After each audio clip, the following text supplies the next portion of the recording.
Ester capítulo 9.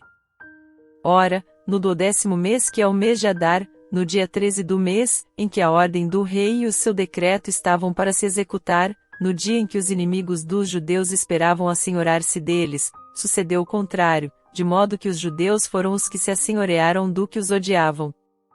Ajuntaram-se, pois, os judeus nas suas cidades, em todas as províncias do rei Assuero, para pôr as mãos naqueles que procuravam o seu mal, e ninguém podia resistir-lhes, porque o medo deles caíra sobre todos aqueles povos.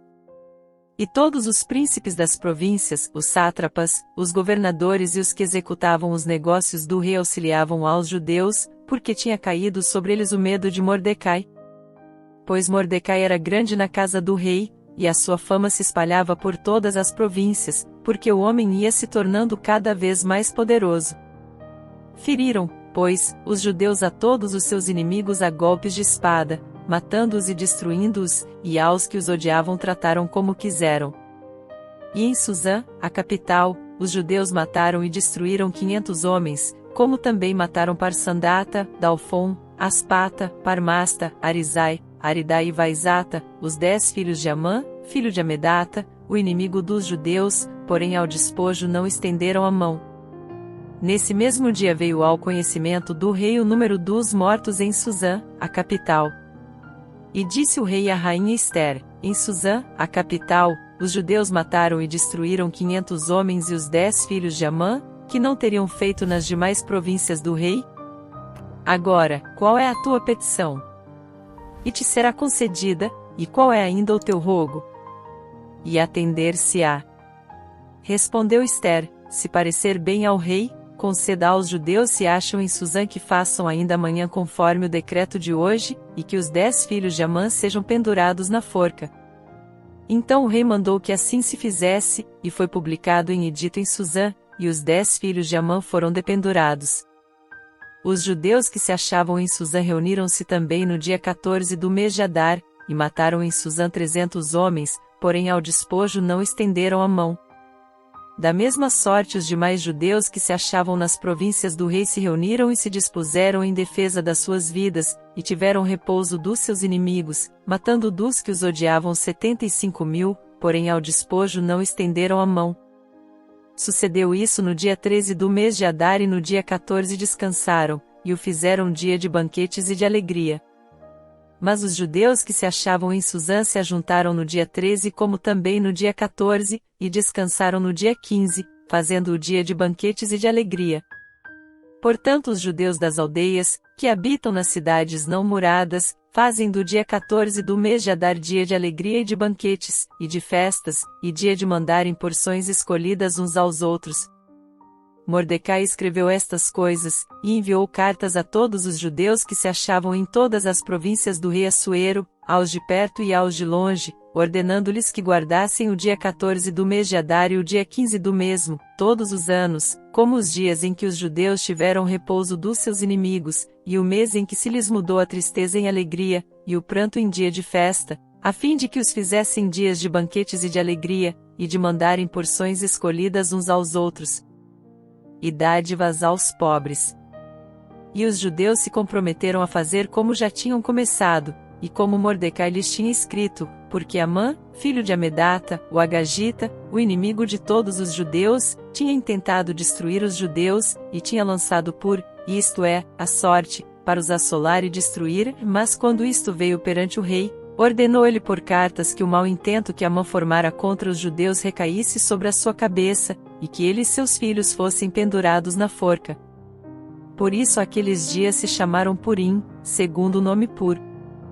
Portanto, por causa de todas as palavras daquela carta, e do que tinham testemunhado nesse sentido, e do que lhes havia sucedido, os judeus concordaram e se comprometeram por si, sua descendência, e por todos os que haviam de unir-se com eles, a não deixarem de guardar estes 2 dias, conforme o que se escreveras a respeito deles, e segundo o seu tempo determinado, todos os anos, e a fazerem com que esses dias fossem lembrados e guardados por toda geração, família, província e cidade, e que esses dias de Purim não fossem revogados entre os judeus, e que a memória deles nunca perecesse dentre a sua descendência.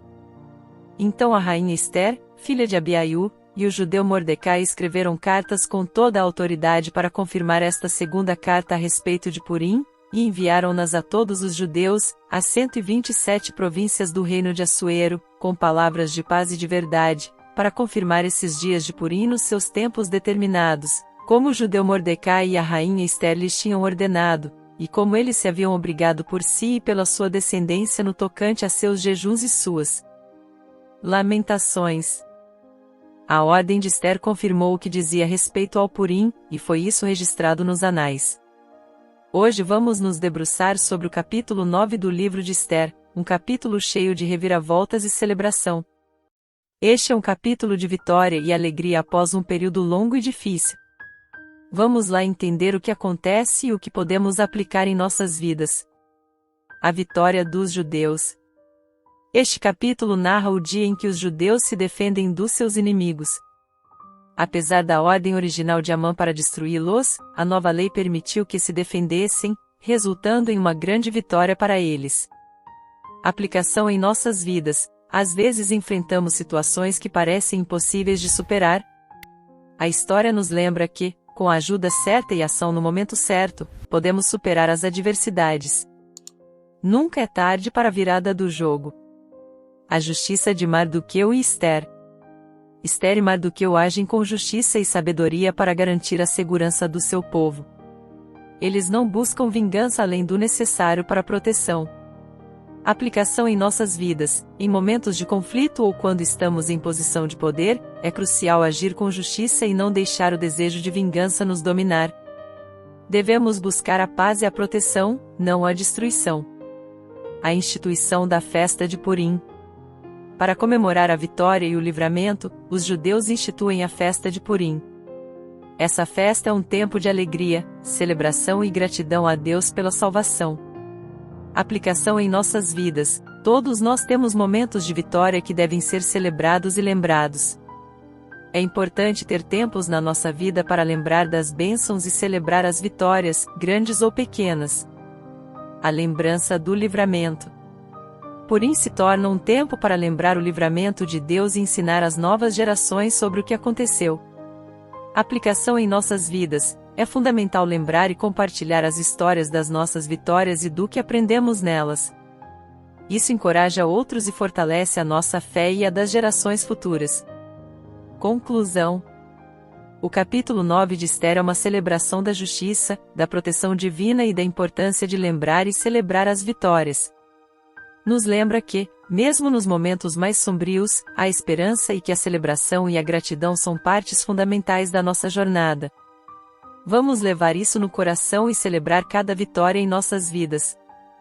E então, amigos, o que esse capítulo fala ao coração de vocês? Compartilhem suas experiências e reflexões. Grande abraço e até nosso próximo encontro!